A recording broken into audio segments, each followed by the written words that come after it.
Well, I'm here. Hello, I'm Jeremy Sherman.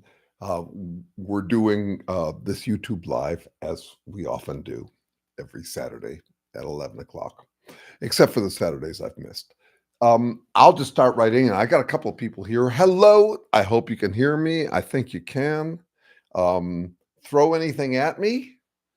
Um, you can't hurt me because I'm on the other side of a screen. But go ahead, throw tomatoes, whatever. It's all right. It's okay. It's your screen you'll mess up.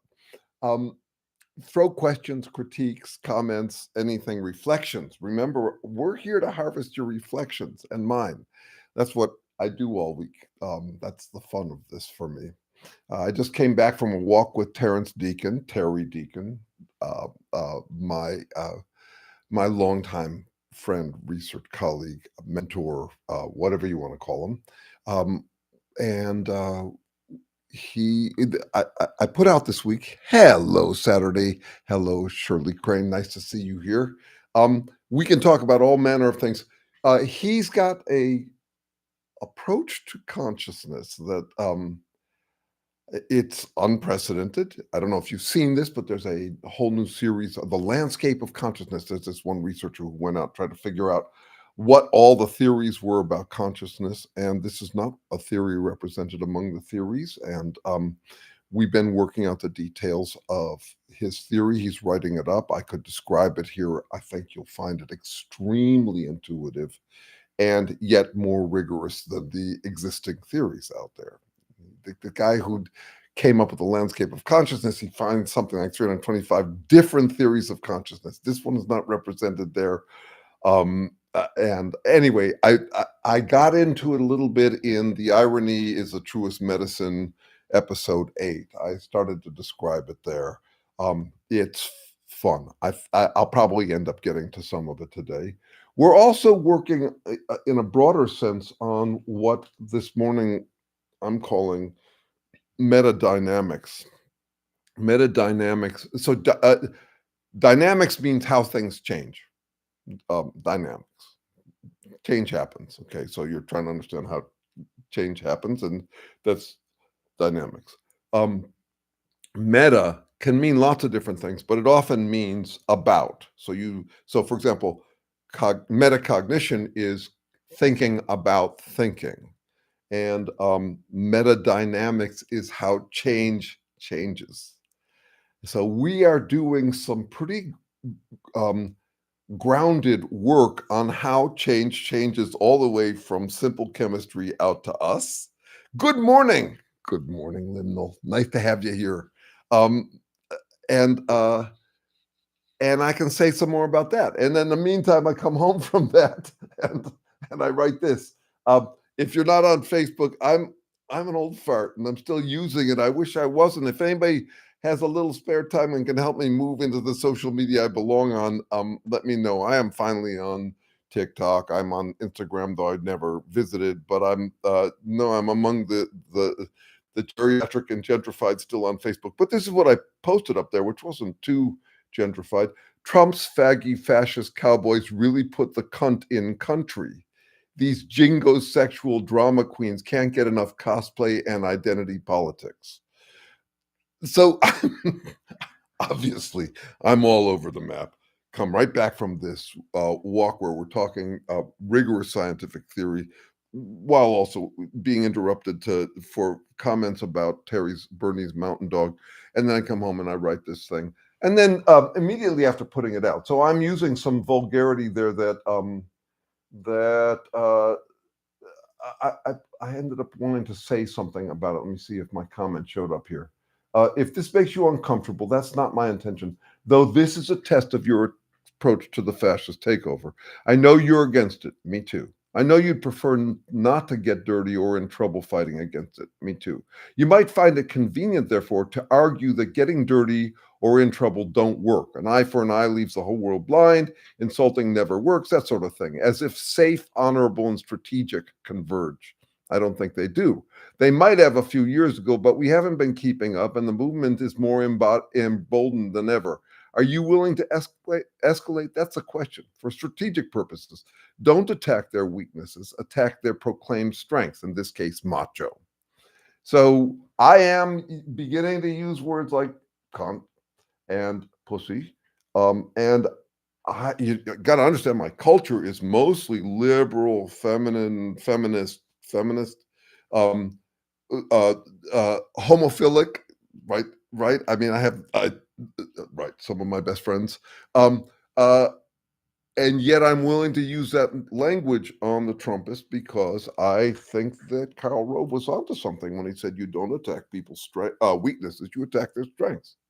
You attack what their badge of honor is. And these cowboys, these faggy fascist cowboys, think that they're macho. And when you look at it, it's just incredible how far they've gotten into things like skin tone and, they're very lookist. They're paying a lot of attention to how someone looks and whether they can decide whether someone is good or not, hot or not, based on looks. It's anyway, less their little pointed heads. All right, so I've just spanned some things. There's um, metadynamics, how change changes from the origins of from chemistry all the way out to us, and I could say more about that. There's this new approach to consciousness from a Harvard, Berkeley neuroscientist. This guy I've been working with all this time, and then there's the stuff around uh, uh, Trump, the fascist movement, all of that. Jesus and John Wayne. Yes, Shirley, have you read that book? I love that book and got in touch with the author. Um, uh, yeah, I sent her my "Let Us Pray," spelled Prey, meme, and we got into a little discussion about the whether or not the media was going to drift into the theocracy or not. And it remains a live question for me. So I'm just going to play off of this for a second. So there's part of me that's thinking, and I had a conversation with a Russian friend this week, a guy still stuck in Russia. We were speculating about this. Trump was not Stalin. He would be if he could, but he had to go slowly because we're not used to it here. Stalin takes over from monarchy, and the Kim, the Kim family took over North Korea from basically feudalism. It's one thing to go from feudalism to dictatorship. Here in the United States, we're kind of used to more freedom than that. We're spoiled that way. Uh, we are rarely blocked on media, um, and we seem like we wouldn't put up with it much. So that's a speculation about it. And that's kind of what I was talking about with the author of this book, Jesus and John Wayne, because she was saying, actually, no, there is a whole lot of Christian-based, it's like the Hallmark Channel for Christianity, and that they're building up their library. And you sort of see it on Netflix. I mean, there's a bunch of recent, The Chosen was on there, and David and Goliath are trying to go in biblical. One of the challenges throughout history on this stuff, I read a wonderful book on this subject by Stephen Greenblatt. Those stories, if you try to make them realistic, they become, the efforts to make them more vivid, like Revelations, the whole Left Behind series. The goal there is to make them more vivid for people, but the stories become that much more preposterous when you lay them out that way. This was the effect of John Milton's Paradise Lost, is that it actually became, he thought he was going to maybe, from what I understand of the history and what I remember of Stephen Greenblatt's book, he was trying to make it more vivid so people would believe more. It ended up making more people think, yeah, this has got to be allegory. Okay, so in the meantime, we got this fascist takeover in the United States. And then we've got these liberals who aren't used to it. I mean, a liberal society. I don't mean liberals. I just mean all of us, including the Trump supporters down in the South or wherever. They're used to being able to watch whatever they want, whatever porn and all that sort of stuff. So are we really going to be able to shut all that down? There's an argument that we won't, that they won't succeed at. The enforcement would be just too costly. Friends in Russia, for example, they use VPN. They can get around it. Yeah, you could expect that from us. On the other hand, we aren't used to fighting at all in the United States. We're not used to hard times. And I think that's one of the things I was just trying to get at with this meme up here that I just put out here, the Trump's faggy fascist cowboys, is that I have noticed that we're not used to fighting, and we're pretty solid on a rationalization why we shouldn't have to fight. That we shouldn't have to fight because, well, for one thing, it's immoral to fight, and for another, it will never work. And I'm saying that may be enough to make it so that fascist takeover could actually work. Historical fiction, accent on the fiction. Um, yes, right. And that issue about fiction has been up for me this week too. Um, Silent clamor stage. Yes, silent clamor.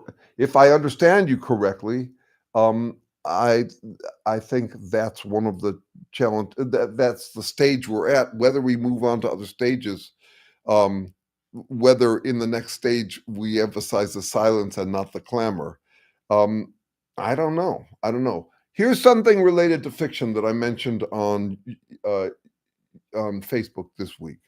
Because I produced a meme and I put it out. I haven't got the system working right yet where I put it out everywhere all at once. So if you're not a Facebook friend and you'd like to follow my drivel, then find me there at Jeremy Unsure Sherman. Here's what I wrote. Storytellers. Hey everyone, how about we use heroes as role models to motivate social behavior and anti-heroes as troll models for venting and discharging our antisocial impulses? And the audience will say, actually, we prefer it the other way around. It takes like less effort to give lip service to heroes to justify our antisocial behavior. And the storytellers say, okay, we can do that too, so long as it sells.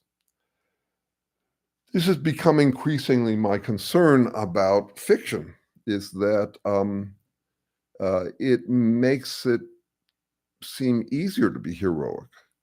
I had this out this week, wonderful exchange with a 92-year-old friend of mine, a woman who has run something for years called the Giraffe Project, in which the goal was, this is work I had done something similar at one time in my life. The goal was to elevate heroes, in her case, whistleblowers, people who stick their neck out, um, so that it becomes contagious. So other people will want that experience, will want to be like that too. So that's positive role models and how they might be infectious. And I think we're also doing that in fiction. Um, and I do know some stories of it working quite well. Remember, I was good buddies with Dan Ellsberg, the guy who did the Pentagon Papers, family friend, and we stayed in touch after my parents died, and we became really good buddies. Well, how did he go from being a nuclear war planner at Rand Corporation to becoming one of the most vocal and out there whistleblowers? Through another friend, a guy named Randy Keeler, who had um, was protesting the Vietnam War by not paying his taxes and was in jail for that and all of that. And Dan Ellsberg somehow ends up introduced to him, and it's contagious. And Dan becomes a whistleblower against that same kind of the military industrial complex. Okay, so it can work. My question is, does it work mostly, or does it have the opposite or backfire effect? Remember, I think it's stereo. I think in opposites. I look at the upsides and downsides of different things. That's the kind of rational that appeals to me. I'm recognizing that more and more, what most people call rational is the ability to make an argument for what they favor. That is, if I can make a logical argument for what I favor, that means I'm rational. And I'm saying, no, that doesn't mean you're rational at all. Any asshole can do that. The question is, can you splay your mind and visit opposite sides? So there, on the one hand, I've got my incident. I've got Dan Ellsberg, who made major differences because of the contagiousness of a heroic act. Now, by the way, I should tell you, Dan said, I made no difference. If anything, my work backfired. So here he is, considered the lion of the late 20th century left. I mean, the honors and reverence for him. When we go out to lunch or breakfast, we'd be in the middle of a conversation. People would stop and just have to, you know, pay their honors and respect to him. Yeah, he was not impressed by the change he made. He was terrified by the world that we had, and it was a real problem for him. But anyway, I have an example there of someone whose heroism was contagious. Randy Keeler affects Dan Ellsberg. Dan Ellsberg affects other activists. I was friends with a guy named Paul Hawken, who is still promoting this kind of approach. Let's look at the heroic people who are doing things for environmental issues. And so now I want to go to the other side of that. And that's what I was getting at in this meme, which is a problem we've been dealing with, for example, in religion since the beginning. So Jesus is a hero. Okay, well, how has Jesus mostly played out as a hero? Do people want to emulate his heroism? That's expensive. Heroism is incredibly costly. If you do things for other people, you're not doing for yourself. You're actually compromising yourself to do those things. And if you hold yourself to moral principles, those will tie your hands. So it's easier to say, well, I want to be like him than to actually want to be like him, because wanting to be like him, and set aside whether you should. I don't think that Jesus was actually, I don't think he offers wise moral lessons, but that's a separate question. If you do want to adhere to anybody's wise moral lessons because you think they're heroic, well, you've got this problem now, which is going to cost your ass. Whereas, what is it when we do antisocial behavior? Antisocial is pro-self behavior. We don't talk about that side of it, but there is a trade-off. If I'm doing something antisocial, I'm getting my rocks off somehow. That's kind of built into it. That's what I'm doing it for me, not society. So I'm saying that if you left it to human devices to decide how they're going to interpret their heroes, you've got this natural tendency for us to want to pay lip service to the heroes as justification for antisocial behavior. And that's exactly what we're seeing in Trumpism. It's what we see over and over. So at least I want to pay attention to that side of the equation, because so far, most of what I read about fiction or about heroes is that they're good for us. And I'm saying, yeah, it's a mixed bag. I'm not sure if it's good for us. I heard this quote recently: outcomes good or bad in war, times, or peace, a leader can never, ever come out on top. Good. I'm going to use that as a springboard to something that I think is related to all we're talking about here. And another thing that's on my mind this week uh, related to this. So, right after Trump was elected, I got hold of these two books by a guy who was a kind of a famous political scientist, economist, with a funny last name. Handbook. Bruce Bueno de Mesquita, and a guy named Alistair Smith. And it's called The Dictator's Handbook. Was one of the two books I read by him, and I found it very useful. And what he's saying relates to what you're saying, Michael. He says that the problem with leadership is it can never be one person's thing. You need cronies. And if you want to predict what will happen, you have to watch how the leader manages the cronies through a combination of carrots and sticks, threats and benefits. And at the time, 2016, 2017, I'm thinking, yeah, well, it's a relief because Trump isn't going to be able to manage his cronies. I was completely wrong about that. The Mosquito saying that it doesn't matter whether a Democratic leader or not, good or bad, war or peace, a leader is at the mercy of his cronies who would like to take over from him. Well, I was wrong about Trump, and because he's actually good at managing them in ways that probably would be hard for me to stomach, because I'm still hamstrung by various moral obligations to friends and the like, or to colleagues. I don't know. I'm not used to that kind of ruthlessness. Um, a side story. I played for 20 years music with this wonderfully sweet guy who held Albert Schweitzer as his role model. He decided that I was too much of a thug about 6 months ago, and cut me off, and his wife cut me off, and the other musician I played with him cut me off, and he won't talk to me. And it was all because I was too thuggish, and I'm thinking, and yeah, it was hard for me to get over, and I keep on reaching out to him. I have apologized. I've explained, I would adjust my behavior. He didn't give me any of that. He was really nice until he suddenly said that I was leaving a wake of carnage among friends and family. They just condemned me. And the irony of it was that though he called me out for my thuggishness, I couldn't pull off the thuggishness of his niceness back to me. Um, by thuggish, what I mean is cold, street fighter, tough, yang. I use it broadly here. It's not probably the right word. What I mean is gangster. So the irony I'm trying to bring up about this guy is that while he called me out for being too gangster in our band situations, I scanned by history. There's nobody I would cut off the way he did. That's gangster. Hats off to him. I have respect for gangster. He doesn't have respect for gangster. I have respect for him because he was more gangster than me in his claim that I didn't have that I was too gangster for him. Whatever. That's not where I want to go. I mean, I think it's an amusing story, and and yeah, and tragic. I really like this guy. I really would love to reconnect with him.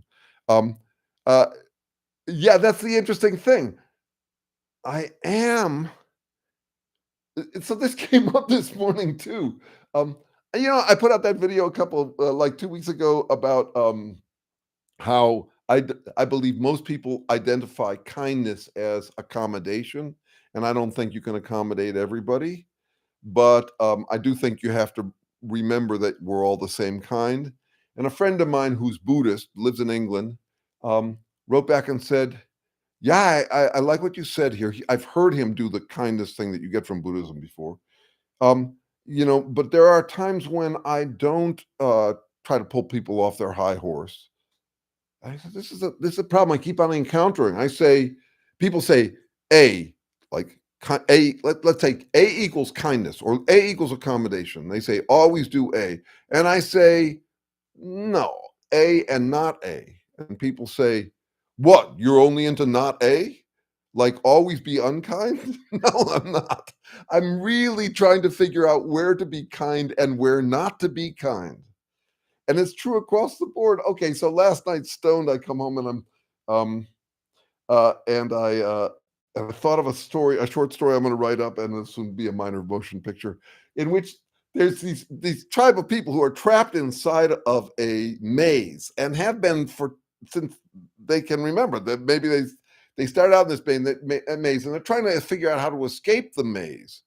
Um, and because it's cumbersome, and they have this vision of being outside the maze, which would be where they'd be completely free and safe and all of that. Because the maze, and they're living fine within the local parts of the maze, but they do imagine that they'll somehow be able to maybe someday escape the maze, and they're debating how to do it. And some people say, well, the trick is you got to always turn left at any juncture, always go left, and the others will say always go right. None of them are actually living by this, but they are having fun claiming that that's the way to get out of the maze. Well, my point there is that you could say the same about any of these paired opposites. Always be kind, always be unkind, always turn left, always turn right.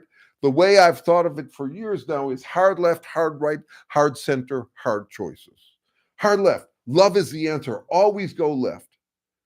And that's how you escape the maze into freedom or enlightenment or something like that, okay? Or wherever you want to get to. Okay, and then you get burnt because that turns out no, that you can't always be loving. So you whipsaw all the way the other way, from hard left to hard right. Hard right is always be tough. Okay. And that doesn't work either, because there are times to be kind or loving. Okay.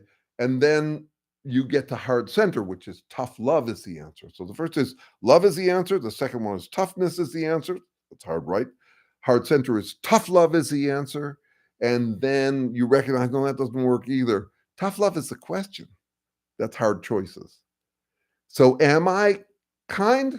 I'm very kind. Unless you find me unkind. And this is what I'm trying to get at. I think we got to get our thuggish chops back. I think we've got to get our thuggish chops back. We as a culture lost them and became easy prey for Trumpists, for fascists. So while I am very much into accommodating people, letting them be, live and let live is easy if you don't have to live with each other, or fighting people, I think fighting is the one we have lost the skill to do. And one of the indications of it is that Trumpists feel all thuggish and gangster and street fighter. They are really shitty fighters. They're like, you're a poopy butt. And yet they've dominated the anti-fascist movement. That's tragic.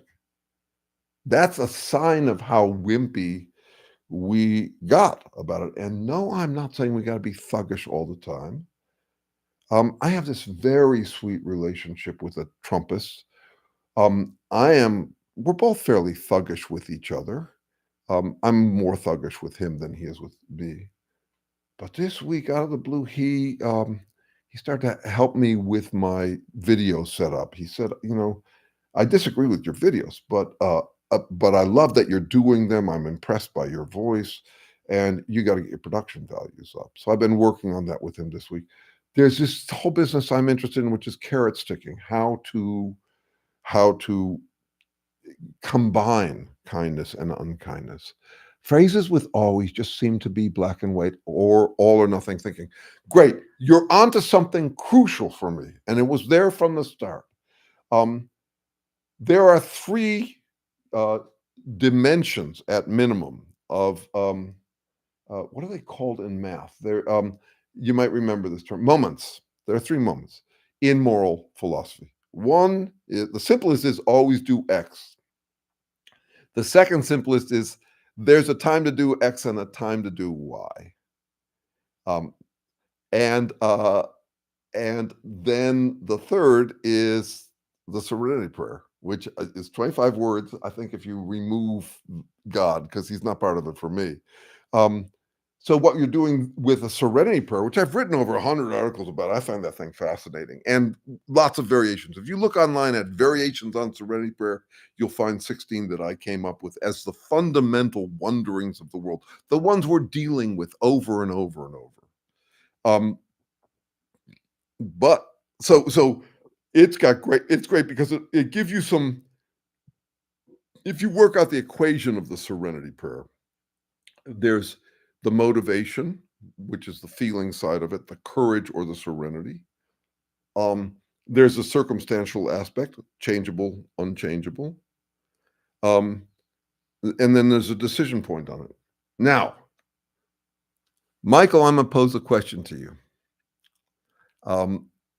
So we've got black and white, all or nothing thinking.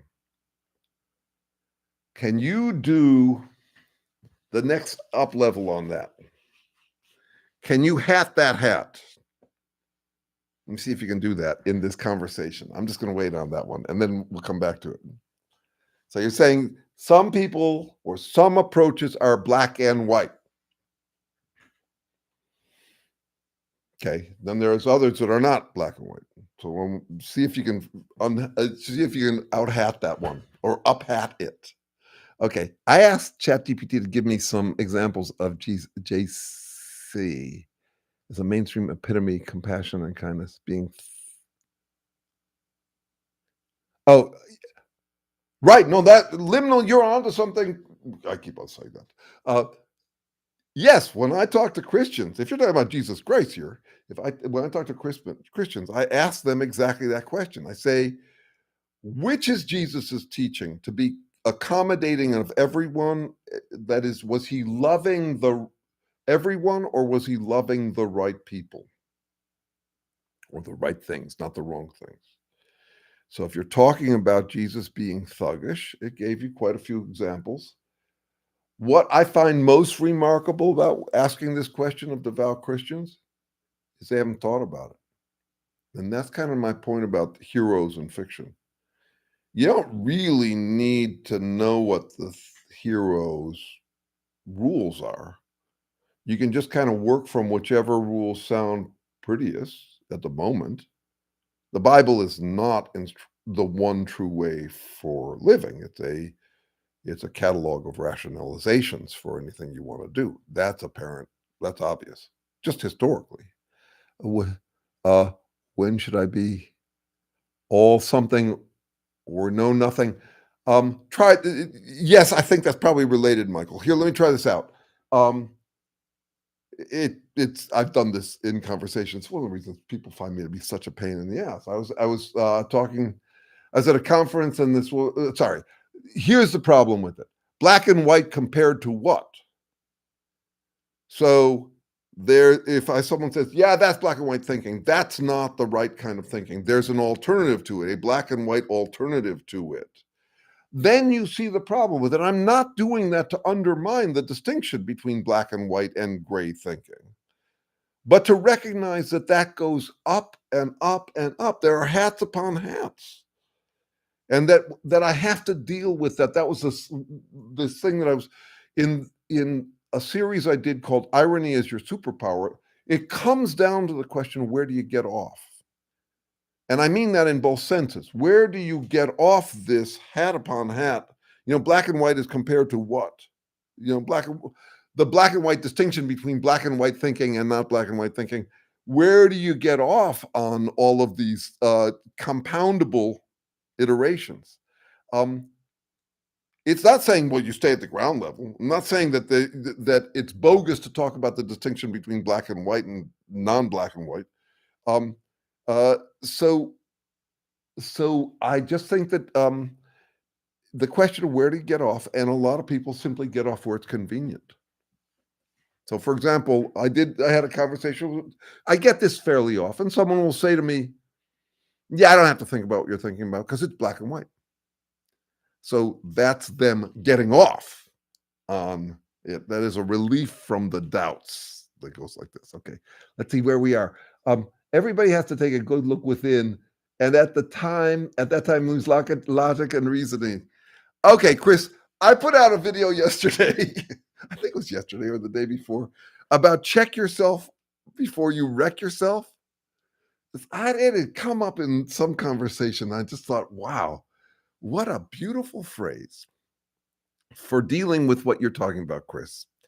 Okay, so check yourself has two meanings. It means observe yourself, see yourself from another perspective, take a look at your behavior. But it also means that if you do take a look at your behavior, you'll control your behavior. You'll actually fix your behavior. You'll limit your behavior, which could be useful. So there's that. Okay, so check means to check yourself out, but it also means to put yourself in check. Or you'll wreck yourself, or you'll ruin yourself. Unchecked, you'll fall into worse and worse behavior. But why don't I want to look at myself? Because it's so fucking easy to say this thing, Chris. We all say it. Everybody, on the count of three, take a good look at yourself. Observe yourself on the count of three. It's so easy to say that, and we don't pay attention to why people don't want to do it. It's fucking expensive to check myself out. It'll cost me a lot.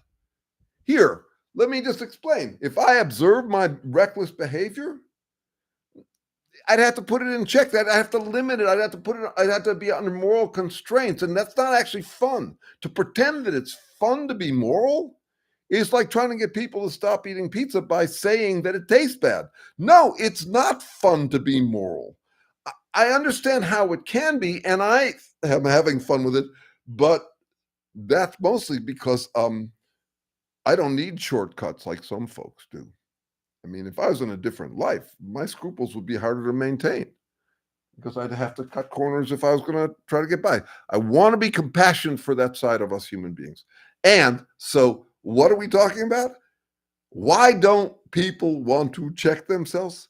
Because they're getting wrecked. They're getting stoned. They're getting high. They're getting high on drugs or alcohol or dogma or just that sense that you got it under control. You don't need to monitor yourself anymore. You are awakened to the right way to be. So check yourself before you wreck yourself. No, I don't want to check myself because I'm getting wrecked. I'm not checking myself. So I just think that all of that is just delightfully paradoxical. Great phrase. Um, uh, so, uh, so everybody says people. Okay. Sorry, this relates back to Brian de Mosquita and a concern I have that I didn't finish up with here. So I'm gonna come back to that, and then we're gonna get back into this. But let's see at the absolutely thank you. Let's see, and once you get into deep, there's no way out. Yeah, that's interesting too, Chris. Once you get out, there's no getting back. It's hard to get back in. I did do a video this week as MAGA Mike in which I said exactly that. It says, I got into the Trump thing. Once you're in, you cannot get back out. And in the video, I'm playing with the ways in which I'm incredibly anxious. And because a friend just told me that I'm nothing like what I used to be and that I've gone downhill as a Trumpist. And I end up saying, no, but I can't afford to leave it. And so I'm going to call that faith and strength and all that sort of stuff. So that side. Now, once you start digging, you're right. Introspection is bottomless. One example of how it's bottomless is this. For every observation I make of myself, another observation can be made of the observer. So I could say, I'm a good person. I can say, I like to think I'm a good person. I can say, I often notice that I like to think that I'm a good person, layers and layers. And then on top of all that, just keep in mind that spelunking around inside yourself to observe yourself, it's not actually spelunking, you're actually just imagining yourself outside looking at yourself from so many different angles. It's a hall of mirrors. What would I think of me if I was this person or that person or all of that. And then on top of it, it's like waiting for a cancer diagnosis. Because I could find out by self-observation that I've got a fundamental fatal flaw. So there's a real problem. We have to respect how hard it is for people to introspect in order to understand what we're dealing with, which is the sobering thing I want to focus on here, which is the sobering thing is we're dealing with people with narcissists for whom introspection is kryptonite. They can't possibly afford to look at themselves. They are so out on a limb looking at a fantasy version of themselves that to sober them out of that, oh boy, why would they ever give it up unless it costs them? Which is one of the reasons why I do the thuggish side of things, why I call them faggy fascists. And all of that, put the country, because this is a cash cow for them, and there's no way they're going to give up this addiction unless it hurts.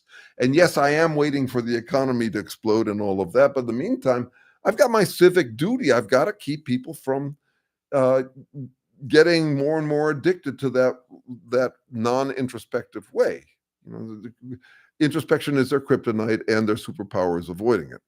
Okay, all right, so let's see. So avoid morality, embrace workability. I like that, Jeff. Moral rectitude.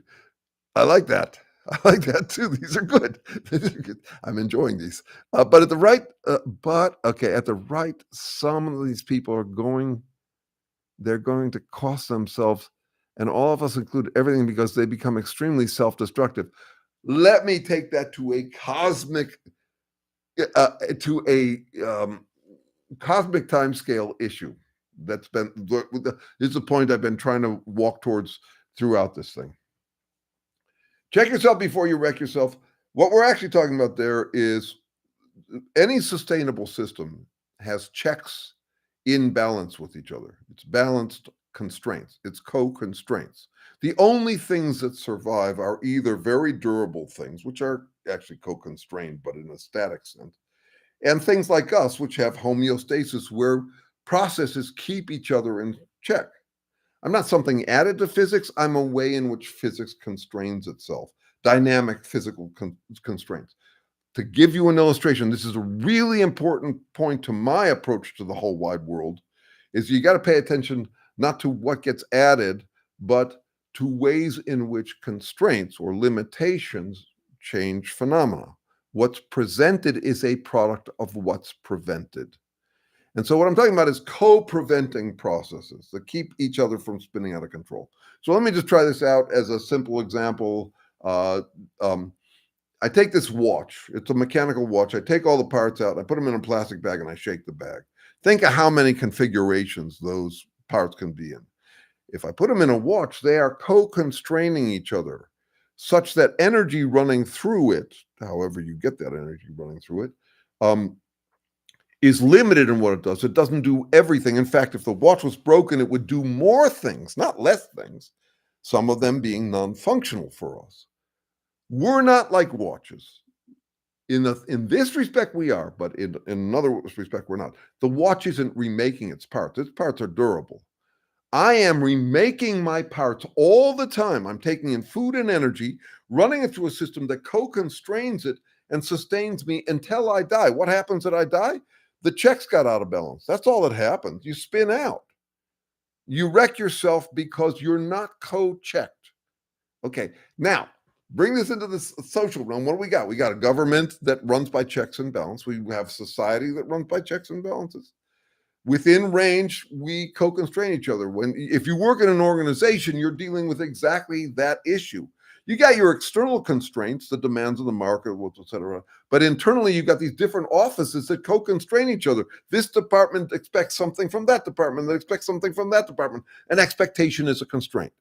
So what I'm saying is what survives is a system of checks and balances.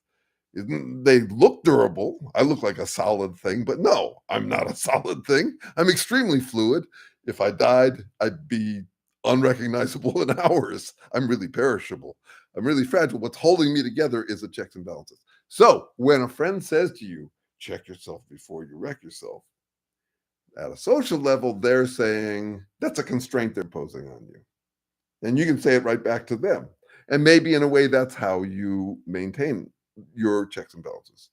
Now, I said to sustain an entity or a system, it has to have these co-constraints, these checks and balance, in balance. I didn't say that it was a good system. Nazism was a system with, for a long time, flawless checks and balances. Trumpism is too. Remember, I was describing a minute ago this work on crony economics, how you do the carrots and sticks right so that your cronies will stay loyal to you and won't try to take over. That's a system of checks in balance. And the thing is that those systems can be good or bad, but what they tend to do is sustain themselves at the expense of other systems. Cancer is a system in checks in balance. An epidemic is a system in checks and balance. So let me just tie this into the political framing that is of concern to me. I'm just trying to understand what we are and do what I can about it. But so you've got this Curtis Yarvin, Peter Thiel approach that's getting popular. It's a neo-fascism, or what they call neo-reactionary movement. They're basically saying democracies don't work. Kings or CEOs are much more effective. People should be vassals to it. We've heard this fucking music before. They should go fuck themselves up the ass. It's so vile. It's certainly not going to benefit the people. But a question comes up for me. In a world where that is the dominant form of government, if dictatorship takes over the world, how does democracy stand up to that? can it? Um, are you more effective when you have doubts of the kind I promote here, or are you more effective when you don't have doubts? Uh, when you're of two minds, are you more effective than if you're of one mind? One mind being like a dictatorship or authoritarian government. So, speaking of Chris's point, here's the sad prospect. We're doomed, both in our personal lives, quality of life, and and civilization itself is doomed if it's run by dictators. That system is going to terminate humankind. That's not a workable system, but it is more effective than democracies at overpowering. I still have a few friends who say, why don't we all take action on the count of three? That's not how it works. I still have friends who say, we should all do this or we should all do that. This should be the strategy. That is not how democracies work. Um, right. So, yes, yes. And Muley, yes, he couldn't answer if humans should exist. And that relates to the problem with understanding consciousness that I was talking about at the beginning of this thing, which is we don't understand what consciousness is. We think it could be embodied in a machine like an AI machine or something. There's no reason it couldn't be done uh, engineered, but we're nowhere near it because of the way we think about information and the way that he does. Um, this has been, you could say, humanity's curse throughout history. So what Peter Thiel is talking about there, it's very related to kind of Buddhist enlightenment. It's related to Hindu enlightenment. It's related to Platonic ideals. It's related to heaven and Christ. And this idea that you could have disembodied entities, non-material substances is what they called them back in the Middle Ages. So one of the problems, I'm going so I can object to his point. Yes, I agree. I I find it vile that he says that. For me, the minimal meaning of life is to not end it, and in particular, not human life, because we can speculate about the whole ball of wax and nothing, us in it. So that's impressive to me, and I would like to keep that going. Not just because I'm a human, I do recognize that I'll be gone soon, but so so so there's that problem with it, but I'm actually going a step deeper, and this is really important to understand. For all of human history, ever since we got language, we've been talking dualistically, basically software and hardware. And the current fancy version of it is information. So um, Thiel thinks that information could be disembodied or embodied in a computer, basically a brain in a vat kind of a thing. That is not actually an accurate understanding of information. Information is it's not a separate substance, even though we talk about it. Like I'm passing information to you, um, as if I am informing you. I am passing a form to you, but I can forget about the physical medium of it. I can just go abstract about it. No, fundamental to my approach or this approach is what Aristotle pointed out early on in response to Plato's idealism. So Plato's saying, look, there's two realms. There's the realm of the material realm, and then there's a realm of perfect ideas. And these ideas somehow get poured into matter. And when I'm saying Thiel and everybody since then, everybody, including all those 325 theories of consciousness, they're all doing versions of this kind of dualism where you kind of assume you've got an unexplained explanation. Information explains it. Okay, well, I'm very, very interested in what information is, but I am operating from an assumption called hylomorphism. Aristotle comes up with it. So Plato says there's these two separate realms. There's the realm of the ideal, and then there's a material realm down here. And he gets this idea basically from Pythagoras, where he says, okay, well, I can imagine a perfect triangle. Okay, so there must be a perfect triangle. There must be perfect friendship. And Aristotle comes along and says, no, there is no form without matter and no matter without form. So there's nothing that's formless and there's nothing that's immaterial. You only got to work with what there is, and what there is matter in different forms. Matter takes on different forms. So, what is information in that respect? Well, there's two versions of it going on, and they're ambiguous. One is that any physical change in the universe is information. That's how it's popular in physics, and that's how it's convenient in the sciences, but not very rigorous. The alternative to that version of things is that information is always with respect to an interpreter. Anything in the universe could be information. It only is when it's about something for someone trying to do something.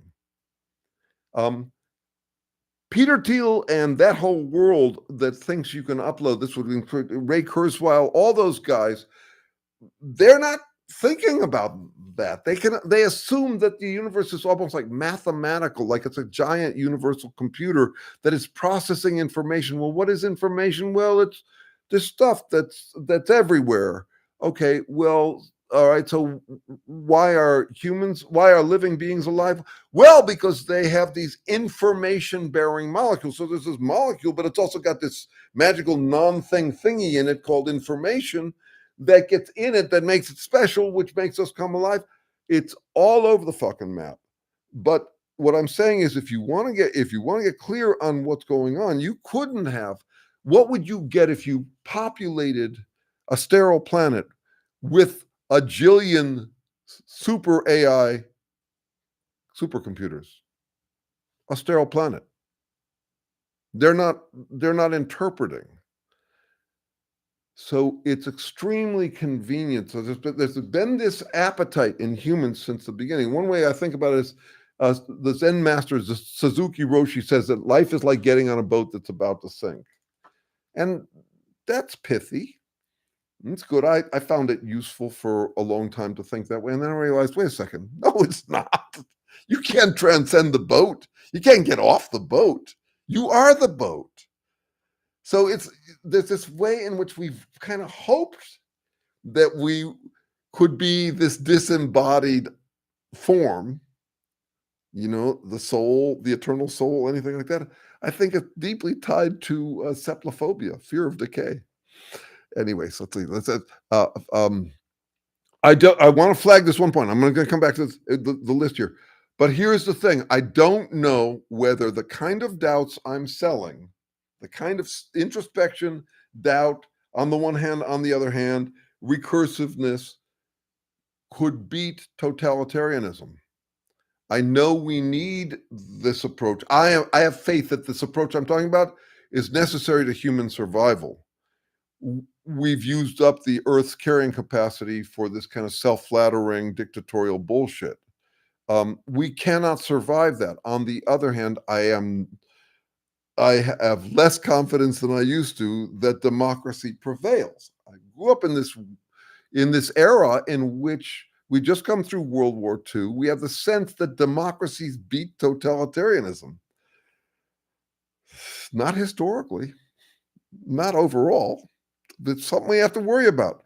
And yet I'm willing to worry about it. I don't want to pretend these problems away. I'm trying to be clear. And this is another thing. I don't run on hope. I've said that it's an unreliable fuel. It's more than that.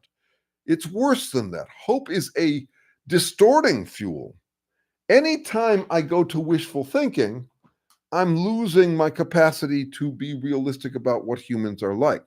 So, for example, Chris, if you don't mind me borrowing this thing again, you said this thing at the top. You said that thing about everybody should, everybody has to take a good look within and at the same time use logic and reasoning. Nothing personal here. I get those messages a lot. That's a hopeful message. I think it completely and conveniently overlooks what we're talking about as human beings. It's like, and if I were in charge of the world move, and I made them for years, and I'm saying at some point I realized that that's not getting me actually, it's not bringing about the change I need. It's therapeutic for me to feel like I'm one of these guys who's a champion of that approach, but it's not actually making the world a better place. The world's going downhill. I better get more clear on what's going on with us. And so that's kind of what happened to me. I'm going with this lighting now. Okay. I have been fussing over lighting this last little while. Okay, let's see. Oh, Aristotle, my favorite, love that word. Hylomorphism. Yes, good. So Azrael Crowley, its full implications are being overlooked in the sciences these days. So while I talk more informally than scientists, um, I think I'm talking about trying to impose some greater rigor in the sciences, and I think that hylomorphism is crucial to it. If I'm going to avoid, there are two basic moves we've been making for thousands of years on this subject. One is to say, I can explain what's going on with us based on positing some other currency from a different reality, soul, spirit, whatever, information.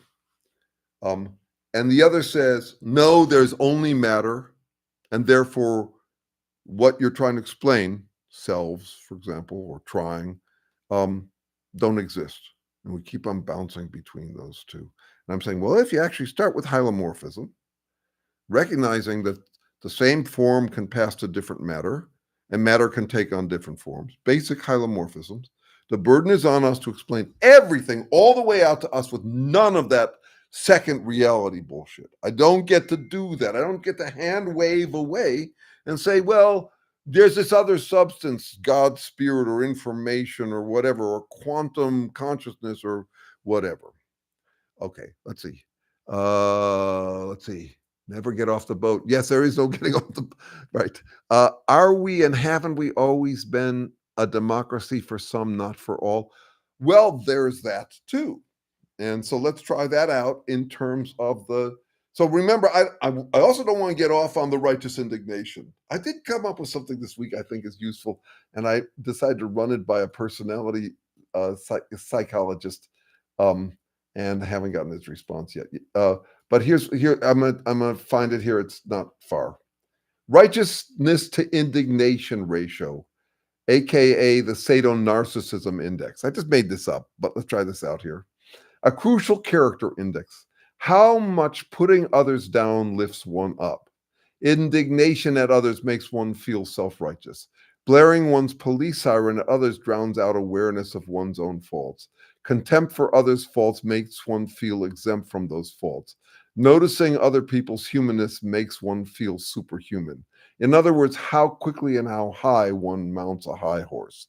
I'm just wondering if there's any kind of psychological indicator for that move. So I'm saying I don't want to get into the righteous indignation. And yes, there's always been democracy for some and not for all, which raises a really profound question I call philosophy's choice.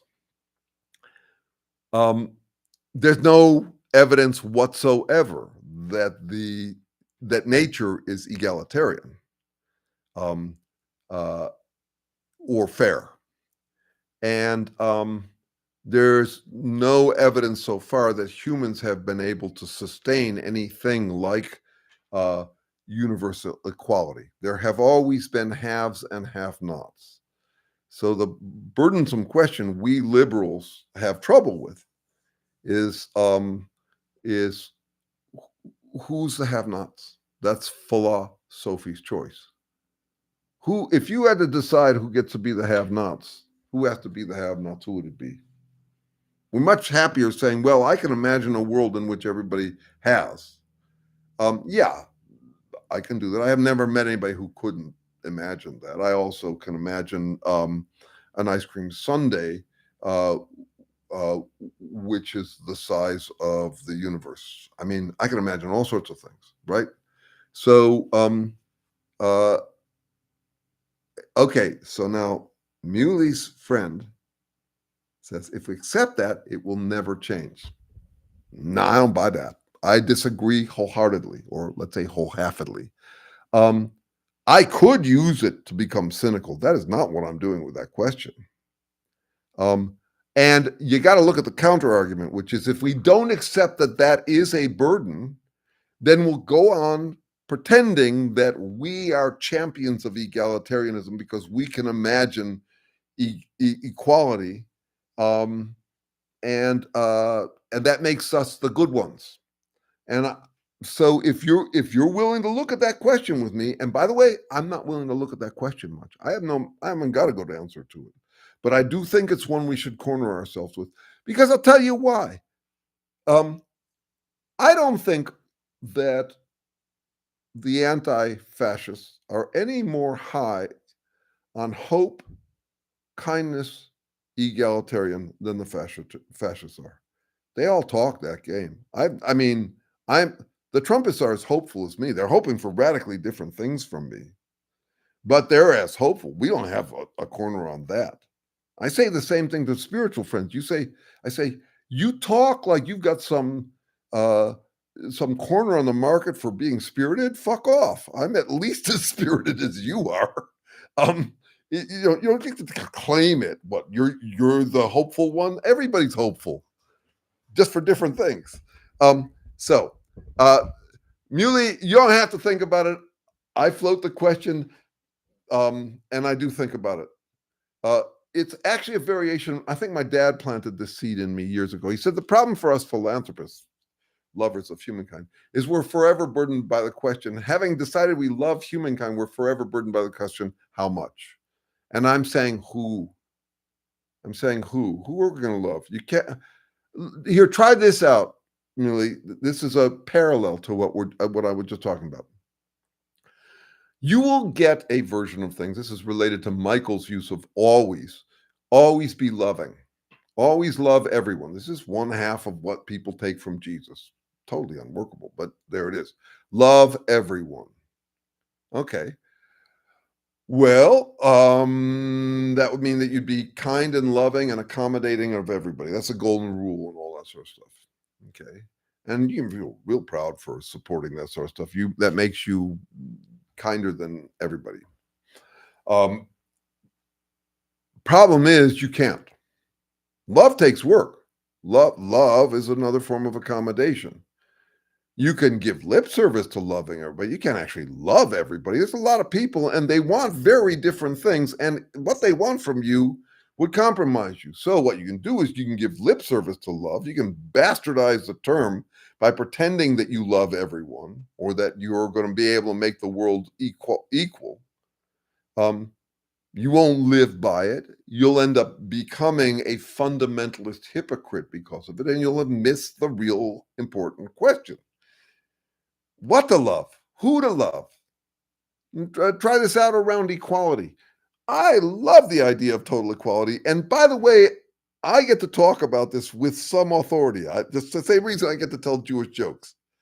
At age 20, I signed a vow of poverty, gave away $1 million, and joined the United States the world's biggest hippie commune, 1,400 people, totally egalitarian. I lived there for 7 years.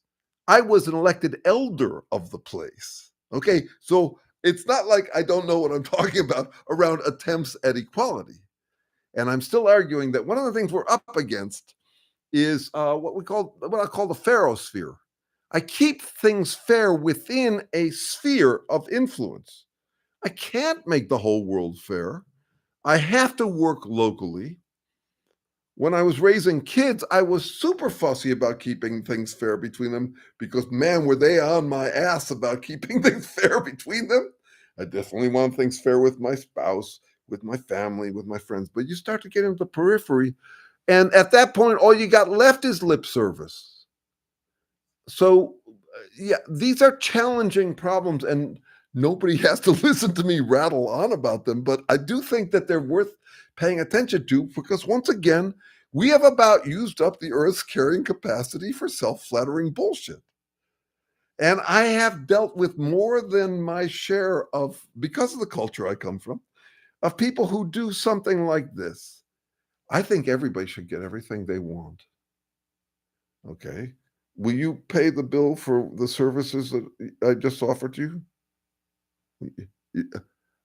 You're telling me I'm a champion of everybody getting everything they want. You're telling me I should be deprived of some of my resources? Well, you obviously don't believe in fairness. Do you see what I'm doing there? It's basically if it's this fortune cookie game I play with the moral rules. Always be loving to me. Always be fair to me. If you want to understand what's really going on with our moralizing conversations, it's often going to have that flavor. It's like the fortune cookie you put in bed at the end. If you take a moral rule, good. No, I'm all with you about taking from the 1%. I completely agree with that. I am a Bernie Sanders. No, that's obvious. I had a fascinating conversation last week with someone absolutely rolling in it. I mean, this guy's brilliant, physicist, hundreds of patents. And we got into a whole conversation about uh, whether, why the billionaires can't say enough's enough. It was great to be talking to him about it. Trying to recall, he had his solutions. We had a wonderful conversation about it. Um, be courteous. Let's see. So I could replay some of that conversation in May sometime. Okay. Because they are empty inside. Um, good. Let's unpack that. Um, now, Osrael Crowley, just before going to that, be courteous. That's another one of those always be some things. I am not always courteous. I don't understand what that would be. I don't think I could always be courteous.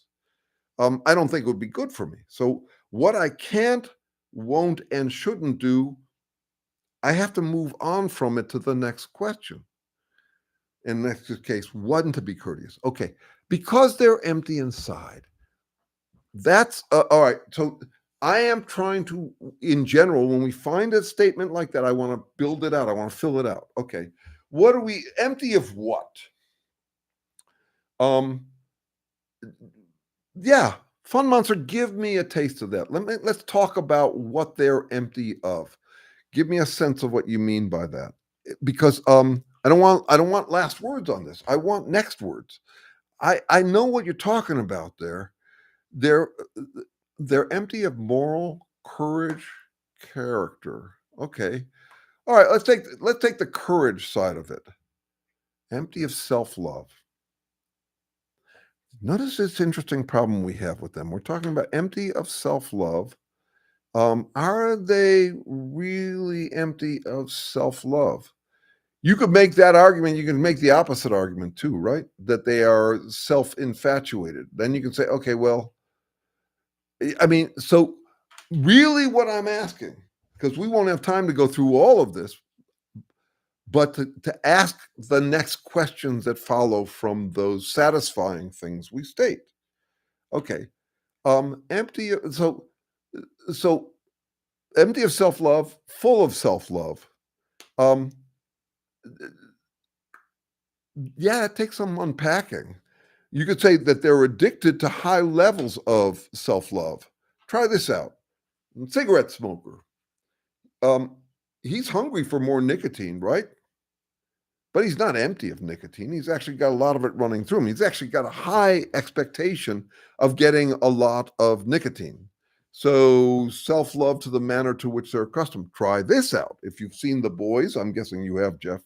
Um, yeah, I haven't made this connection before, but try this out. I think you'll find this interesting. By the way, I make this hand gesture. A friend has pointed it out. And I have a brother. My older brother makes it too. I don't know what it is.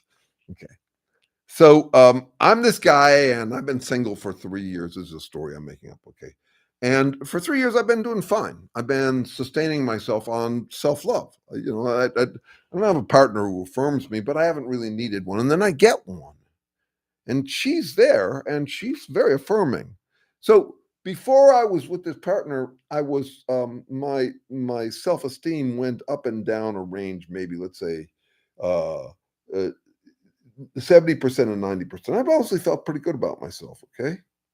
Then she comes along and she's subsidizing it. So if I get down to 70%, it doesn't feel like 70% because she's boosting me back up to 80, which means that I can go down to 60 and she'll boost me back up to 70. I feel like I'm in the same range. Okay. So I'm getting a lot of adoration from her, and then she dumps me.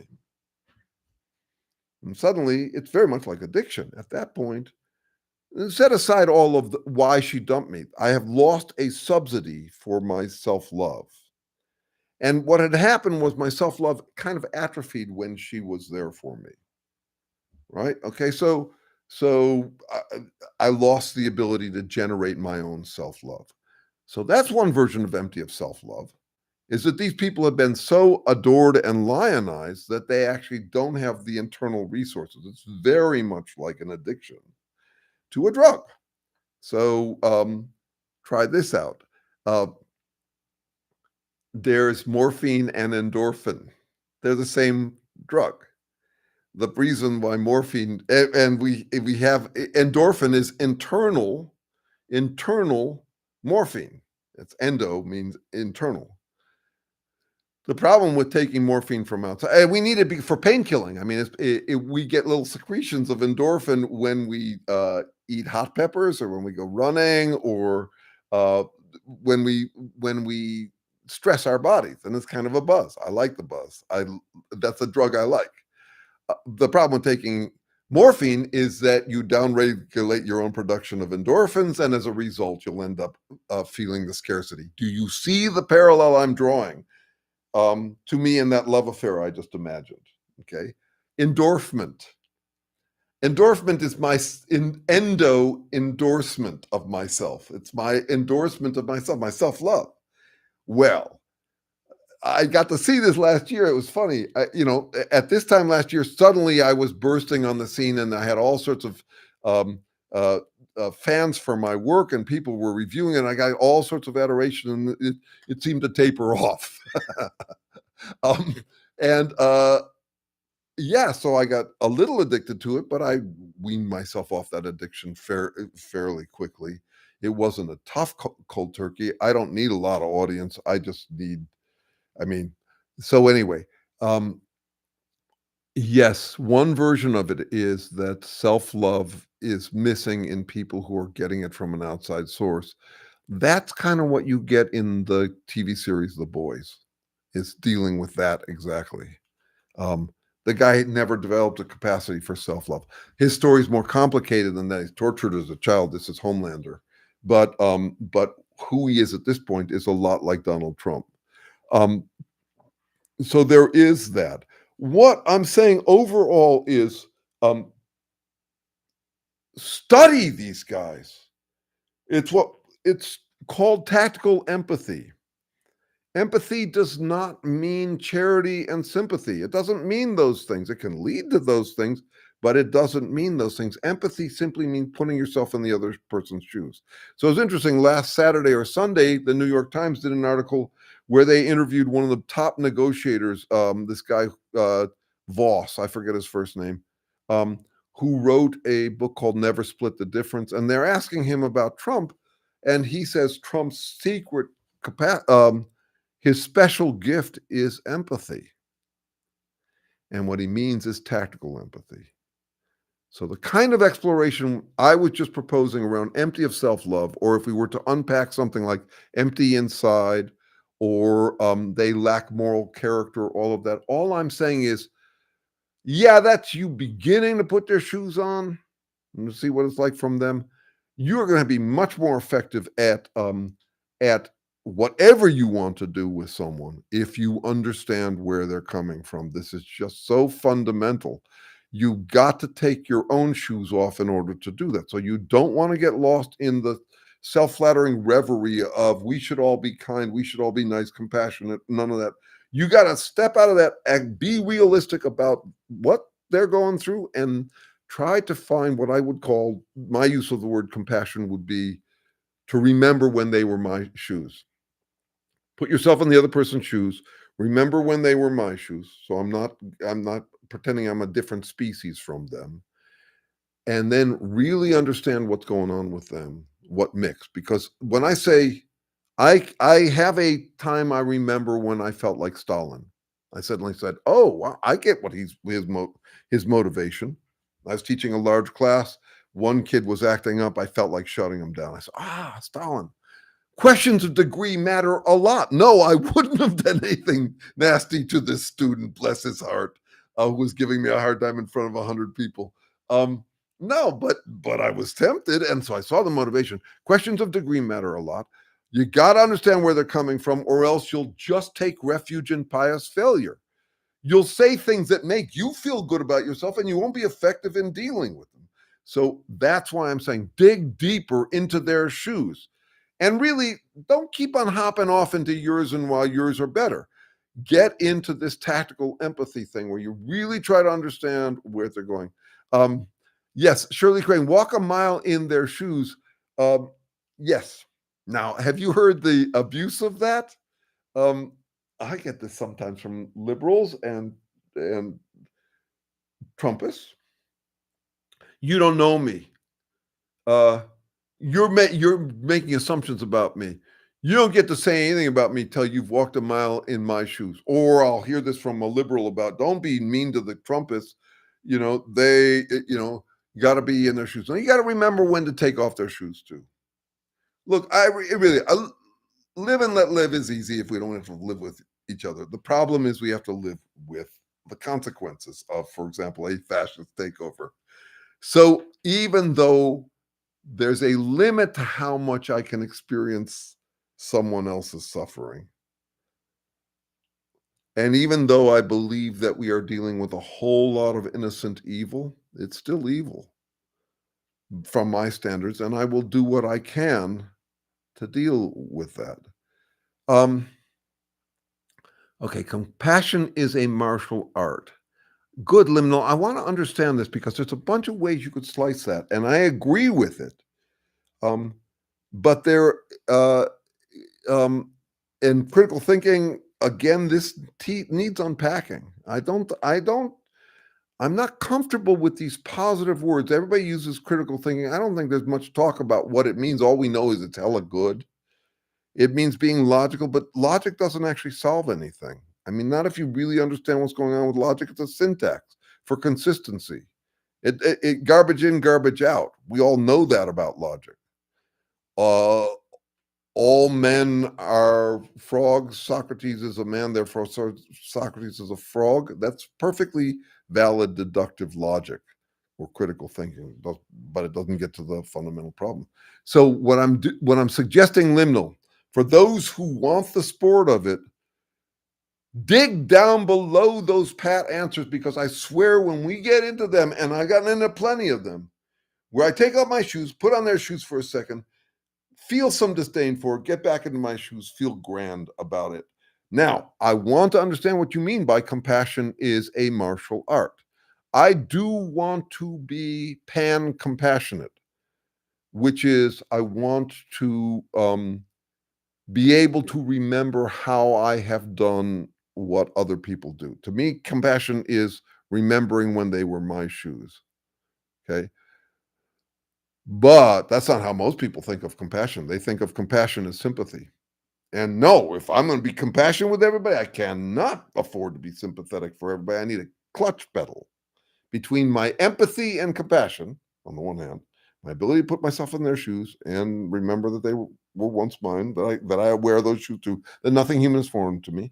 That stuff, and sympathy and charity. I cannot afford to be sympathetic and charitable and accommodating of everyone. So at the extreme, compassion is a martial art.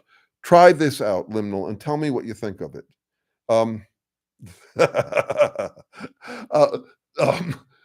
tell you, I would want to be able to sit down with Stalin or um, Hitler or any of those guys and demonstrate that I can put myself in their shoes by making a truly passionate argument for exactly what they think, such that Hitler would say to me, "Damn, you really understand me. You said it better than I could say it."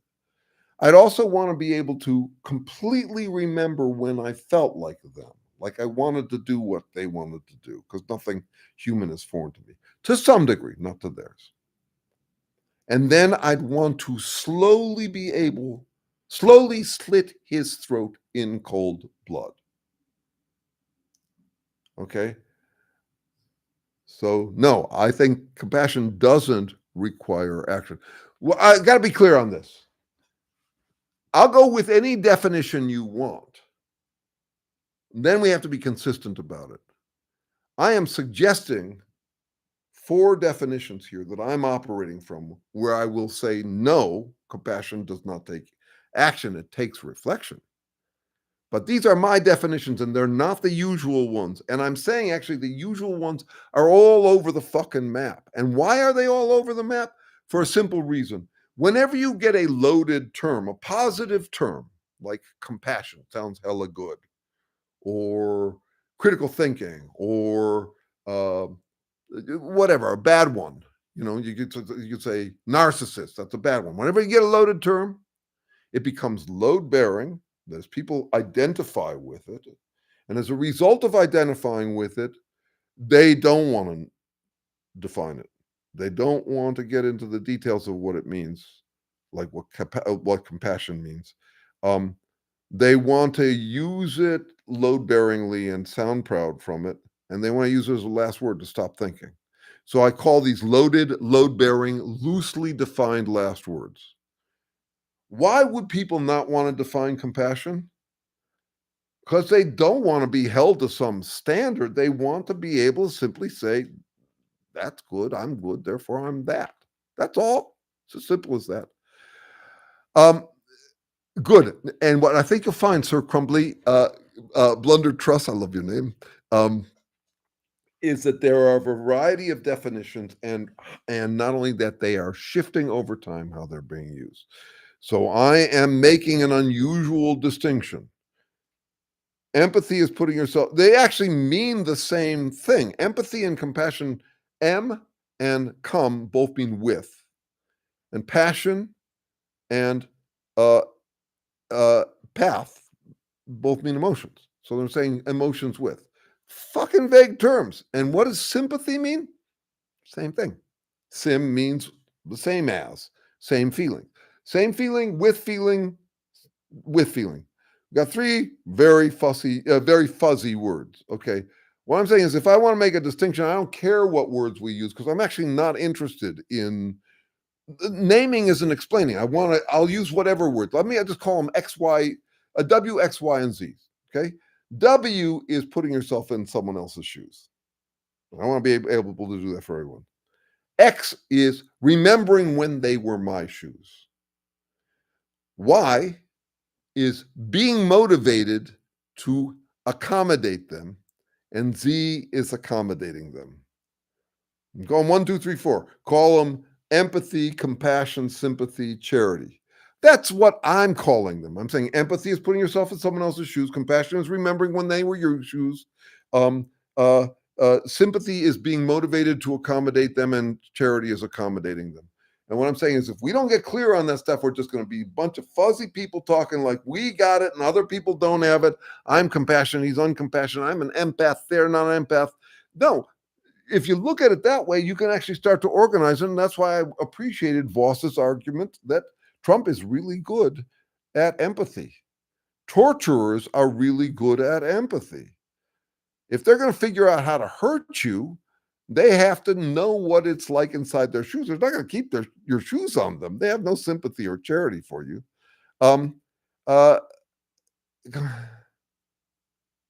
Yeah, okay. Liminal, you got these moves, but they're conclusions, they're rules. I need to understand the behavior. Sympathy is innate intuition. I don't know what that means. I know that with language, we are capable of feeling other people's pain. Not all of us, not all people, not all to the same degree. So there's a kind of a gut sense that humans have, though I will argue it's distinct in us because of language. Because of language, our capacity to imagine what it's like for someone else um, is uh, is um, is profound. It's a profound understanding because I can actually imagine, I can get details on you and find correlations between you and me and all of that. I don't think you're using the same definitions of sympathy and compassion as I am. You're probably, I wouldn't be surprised, liminal, if you're quoting things that you found profound at one point or another. And what I'm saying is that in my work, I've had to go back and look at those profound things. There was a way in which, in my younger years, I collected in my shirt like this. I lifted up my shirt and I collected hamsters. The hamsters were cute. They they felt warm and fuzzy. I collected a bunch of ideas, and I collected them all up inside my skirt, you could say. And I walked around with them, and I felt good because I had all these warm and fuzzy hamsters. And then I started to realize, well, actually, these hamsters don't all play very well with each other. Some of them don't actually play that well with each other. This is where I started to notice this. You could say critical thinking as looking for internal consistency. Um, no, my ideas didn't play that well with each other.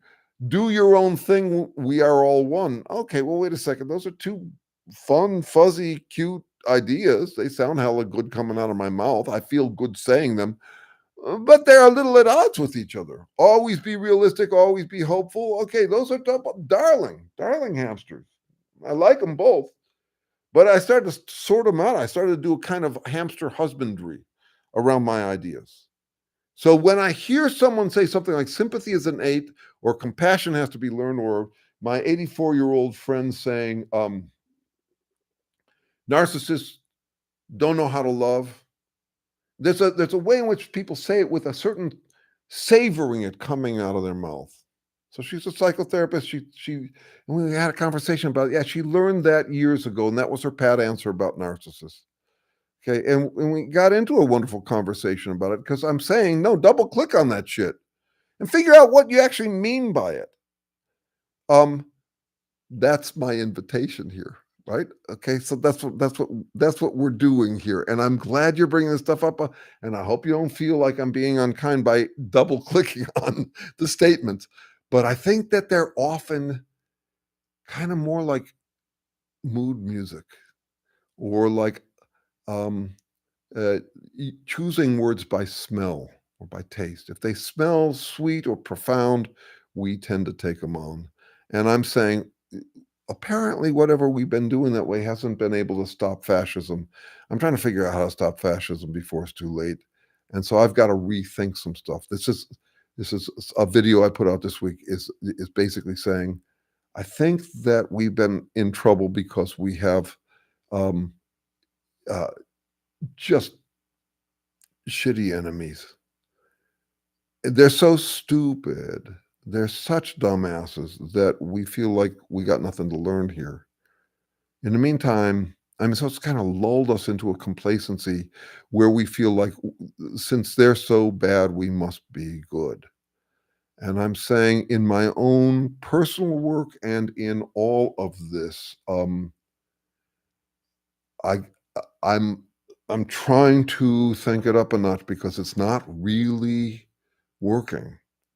What we're doing isn't working, and this is kind of like our last chance. Okay, let me see what we got. Um, when you have when you have compassion for people, you suffer with them. Yes, surely, but I'm saying that's true of empathy, compassion, and sympathy. If you unpack all three of those words, they would mean the same thing. But I'm saying, and there's a version of what you're saying that fits my tighter definition, which is whatever they suffer from, I suffer from too. Whatever they indulge in, I indulge in too. Nothing human is foreign to me. But that's just me putting myself in their shoes, reminding myself that I've been in their shoes. Sorry, it's me remembering that I've been in their shoes and will be again. Whatever I laugh at on them, I'll end up wearing within the year. That kind of thing. Yeah, I don't feel the need to suffer for or with them if they don't want to fix themselves. Yeah, that's an issue that we both dealt with, I think, in our personal lives. Some, you can't get more ahead of someone than